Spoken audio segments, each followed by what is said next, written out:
KDRT menjadi kasus yang semakin hari semakin tinggi terjadi dalam permasalahan rumah tangga. Namun kerap terjadi justru korban KDRT memilih kembali kepada pasangannya. Lantas, apa alasannya?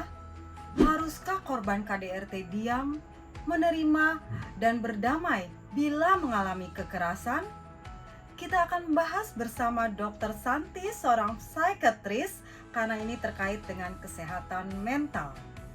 Dok, ini semakin hari semakin nyata ya kasus ini, apalagi kemarin sudah berani seorang public figure mempublikasikan bahwa dia melapor. Nah, tapi kan endingnya tuh berdamai, Dok. Jadi ini kita penasaran banget nih dari sisi seorang psikiatris nih ya, Dok ya. Dok, apa saja nih sebelum kita lebih lanjut, apa saja sih sebenarnya kekerasan yang termasuk KDRT? Biasanya kalau orang awam atau kita taunya namanya kekerasan dalam rumah tangga, pakpok ya kan, berarti kekerasan fisik. Apakah ada lagi, Dok? Boleh dijelaskan. Ya, menarik sih sebenarnya kalau kita ngomongin KDRT itu banyak banget sebenarnya macam-macamnya gitu ya. Dan justru yang paling memang diketahui teman-teman itu yang kekerasan fisik. Padahal sebenarnya banyak yang kayaknya tuh simple tapi memberikan efek yang luar biasa besar juga, Mbak Erni. Seperti contohnya KDRT mental gitu ya. Nah, apa contohnya KDRT mental? Pengkerdilan gitu kan.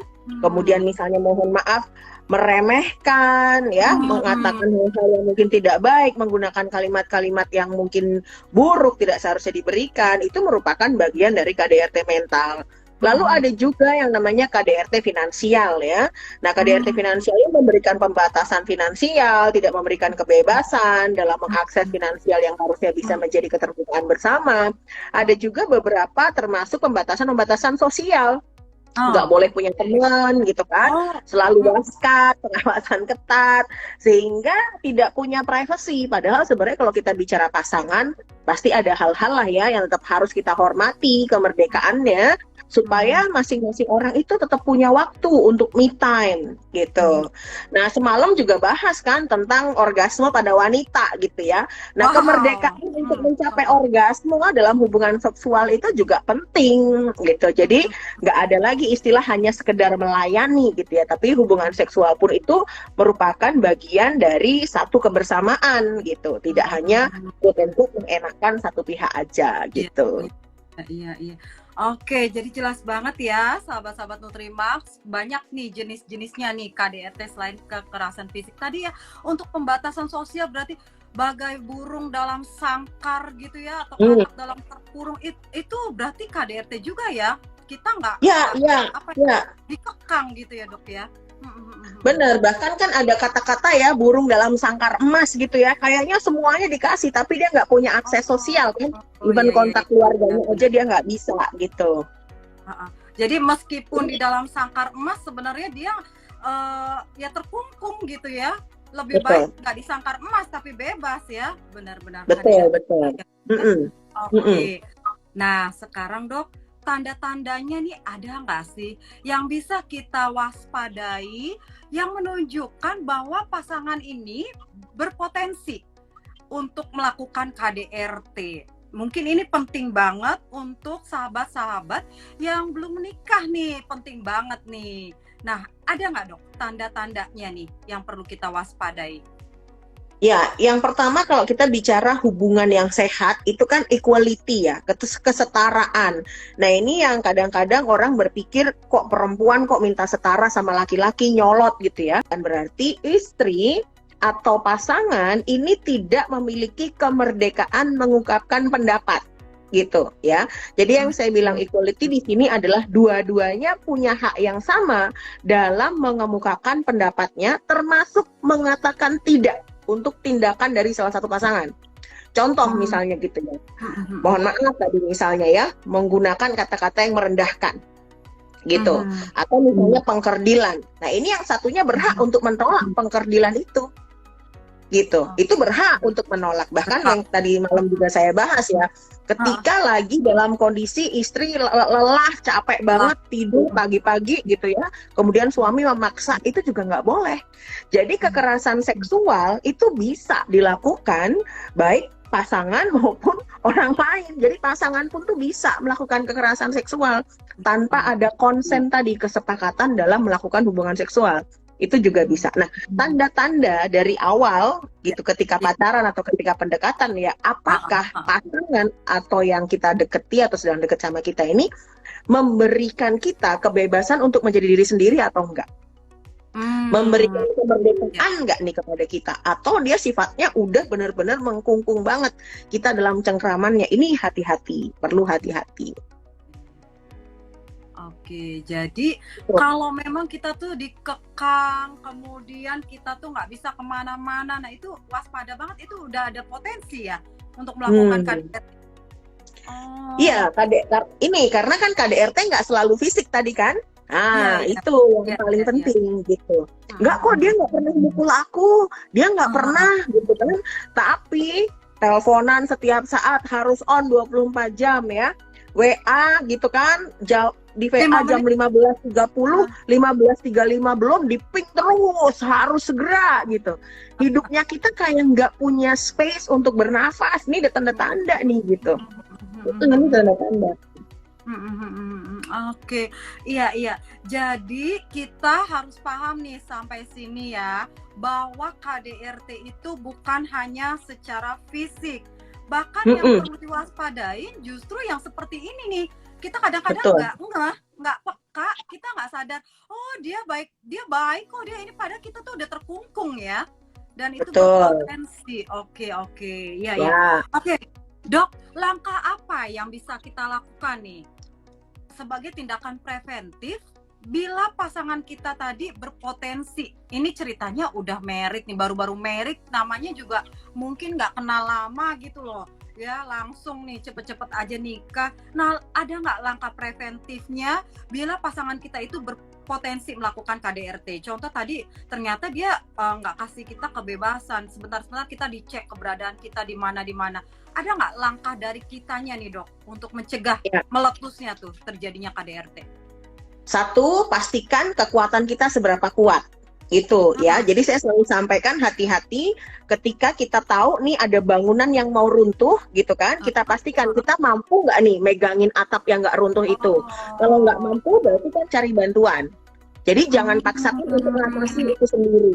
Jadi kadang-kadang yang membuat jadi berkepanjangan itu ngerasa mampu nih, aku bisa ngatasin Padahal, ini. Padahal sebenarnya nggak mampu gitu. Kita nggak punya cukup power untuk mengatasi ini. Melibatkan orang lain dalam permasalahan quote and quote rumah tangga kita itu diperbolehkan ketika memang orang lain itu tidak menimbulkan ya kemungkinan-kemungkinan untuk terjadinya gangguan di dalam rumah tangga. Contohnya kita minta tolong ke lawan jenis ya jangan gitu kan. Kita minta iya. tolong misalnya kepada keluarga besar atau misalnya kita minta tolong kepada tenaga profesional, itu sangat boleh gitu ya untuk Oke. memastikan bahwa kita bisa dibantu ketika ada masalah. Kemudian yang kedua, bersikap tegas dari awal bahwa saya tidak boleh dibeginikan. Itu Oke. ya. Bersikap tegas dari awal bahwa saya tidak boleh dibeginikan. Tidak ada alasan apapun yang bisa digunakan untuk melegalkan tindakan kekerasan dalam rumah tangga. Gitu. Karena mohon maaf, di dalam agama apapun juga sudah dikatakan kan bahwa ketika kita menikah itu adalah saling gitu. Nah, salingnya ini loh harus kita tekankan dari awal sampai dengan nanti kita akhir. Kita ini saling nggak? Apakah kita equal nggak? Kita setara apa nggak? Ini penting banget, Mbak Erni, gitu. Iya, iya, iya, iya, iya, iya. Oke, oke. Nah, ini masalah rumah tangga ini kan pelik banget ya, Dok ya. Hmm, Kalau kita itu tadi merasa memang tidak mampu, kita harus cari bantuan. Itu kadang-kadang kita berpikir, ih, ini kan urusan rumah tangga, urusan dapur gue gitu loh. Kan ya. malu segala macem gitu, Dok. Gimana tuh, Dok? Betul banget. Kalau kita bicara tentang malu, tabu, jangan sampai orang tahu, kita harus Ya. jaga supaya di luar kita kelihatan baik. Apakah yakin kita akan siap tidak memberikan treatment atau pengobatan pada luka kita dan kemudian akan berakibat busuk dan bisa amputasi? Itu. Saya selalu mengumpamakan dengan Iya. luka di tubuh ya, gitu. Mhm, Luka di mhm. tubuh itu bisa nggak diobatin sendiri? Ketika lukanya kecil, bisa. Tapi ketika lukanya menganga dan butuh jahitan, butuh antibiotik, butuh diberikan antiinfeksi, itu harus diberikan. Karena ketika tidak, maka infeksinya akan semakin banyak, gitu kan? Dan Iya, kemudian membusuk, dan kemudian iya. akhirnya bahkan bagian tubuhnya harus dipotong atau Potong. diamputasi. Hmm, Iya. hmm, hmm, Jadi hmm. pikirkan hal-hal seperti ini gitu. Iya, iya. Apakah ini diam saya Oh, atau saya tidak minta tolong ini bisa berakibat lebih buruk dibandingkan hmm, dengan saat ini quote and quote saya hmm, ketahuan rumah tangga saya ada masalah tapi saya tertolong gitu. hmm, hmm, hmm, hmm, hmm, hmm. Iya, iya, iya, benar juga sih. Kadang-kadang memang kita hanya pikir berdasarkan norma aja gitu ya, Dok ya. Norma, tapi kita Mm-mm. nggak pikir panjang juga untuk kehidupan kita nih. Ini udah ada luka nih. Luka akan jadi gimana nih? Luka akan Ya, besar, busuk, bisa dipotong, diamputasi. Kita harus pikir ke situ gitu. ya. Benar, benar, Ya, benar. Oh.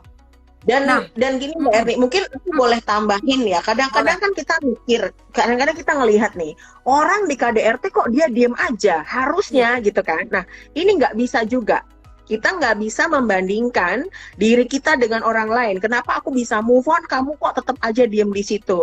Hah, Hati-hati ketika seseorang ini mengalami yang namanya ketakutan, itu iya. bisa bermacam-macam responnya. Ada yang responnya dia bisa fight, ada yang responnya itu bisa flight, ada yang Baik. responnya adalah bentuknya adalah freeze gitu. Atau Hmm, dia immobilize. iya, iya, Dia iya, nggak iya. bisa mengambil keputusan sama sekali, dia nggak Hmm, bisa mengambil benar atau salah, bahkan bergerak hmm, pun dia tidak mampu.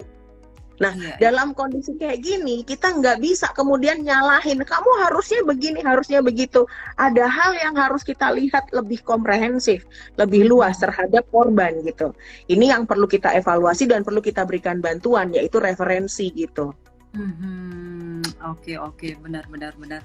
Nah, Dok, kalau si pelaku ini, pasangan ini memang ternyata punya trauma masa lalu, jadi ingin balas dendam gitu ya, ada keinginan atas apa namanya balas dendam atas masa lalunya, sehingga dia itu cenderung memang agresif gitu ya. Nah, tadi kan kita masih ke preventif ya, supaya nggak kejadian nih kita jadi korban. Gimana, ada cara nggak untuk mengajak pasangan kita ini membawanya ke profesional tanpa dia tuh jadi emosi gitu loh, sebagai langkah preventifnya nih, Dok? Ya, sebenarnya kembali tadi yang saya sampaikan ya, Mhm. dari awal itu penting banget mengenali gitu. Mengenali. Sehingga ketika kita sudah mengenali, kita akan bicara bahwa oke, kayaknya rumah tangga kita ada problem, yuk kita bersama-sama ketemu sama tenaga profesional Iya, gitu. iya. Jadi Mhm. bunyinya adalah in terms of the family gitu, pasangannya Iya. bersama. Bukan lu sakit pergi lu ke Iya. psikiater, Ah, ya marah dia kan. emosi. Ya, betul. Sepertinya rumah tangga kita ada permasalahan nih. Ayo kita cari solusi bersama. Kita ketemu sama psikiater, berdua kita ketemu psikiater. Ini akan lebih mudah diterima gitu. Daripada kita bilang kamu sakit dan kayaknya kamu harus berobat gitu. Jadi Mhm. metode-metode seperti ini perlu. Tapi kembali lagi, Mhm. perhatikan betul lawan kita itu siapa. Ini nggak ngomong suami istri kok lawan-lawanan sih gitu ya. Ah, Tapi ah, maksudnya ah. apakah kita cukup kuat atau cukup mampu menghadapi pasangan kita ketika kita harus menyarankan sesuatu. Mhm. Ketika pelaku KDRT ini adalah seseorang yang narcissistic personality disorder, ini benar-benar luar biasa sulit gitu. Ya, ini luar biasa sulit ketika kita bicara seseorang dengan narcissistic personality disorder gitu. Mhm. Karena apa? Apapun yang kita sampaikan dia bisa pelintir dan dia bisa manipulasi sehingga membuat korban ini menjadi merasa justru dirinya yang bersalah gitu. Oh iya ya benar kayaknya emang aku salah makanya aku layak dibeginikan gitu. Oh iya Mhm. ya aku ternyata begini makanya pantas aku dibegitukan sama dia. Sehingga Mhm. akhirnya pikirannya menjadi twisted Iya, gitu. iya, iya, iya, iya, iya, itu penting banget ya. Jadi Ya, kadang-kadang kalau kita setiap waktu dicecerin terus begitu ya, seolah-olah memang kitanya yang salah nih, padahal kita korban ya. betul. Mhm.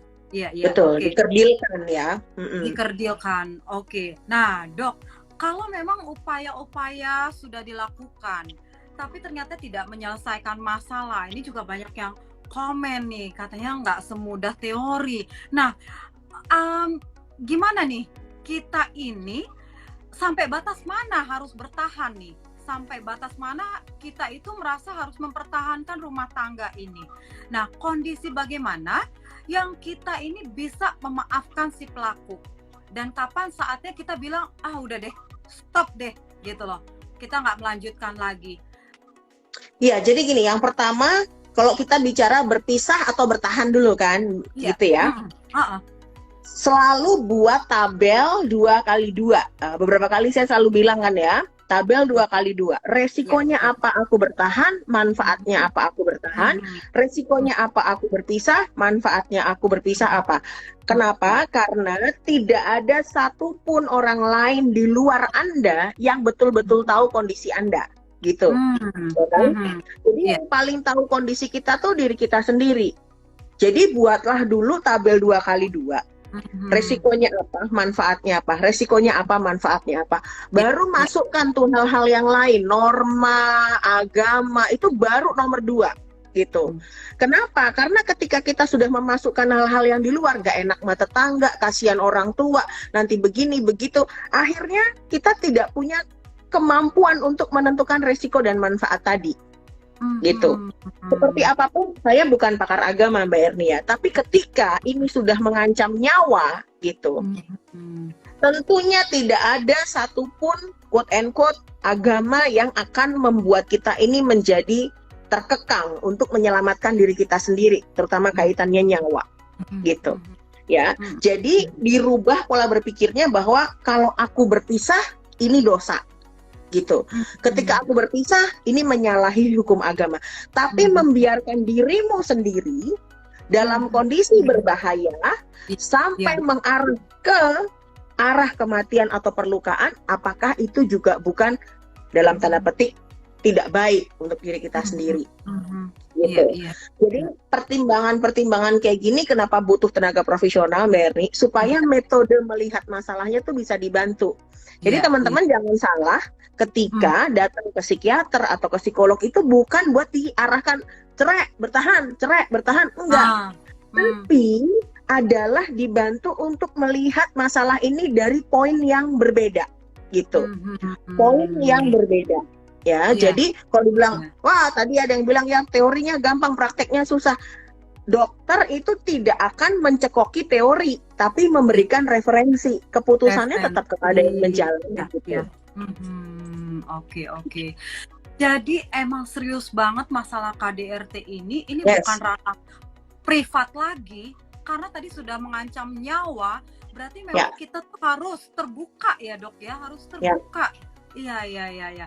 Oke, sekarang kaitannya anak. Nah, saya memilih berdamai, mencabut laporan karena dia adalah bapak dari anak saya.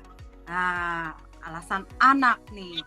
Sebagai orang tua yang memiliki anak, apa nih dok yang bisa dilakukan untuk mengurangi dampak negatifnya KDRT pada anak?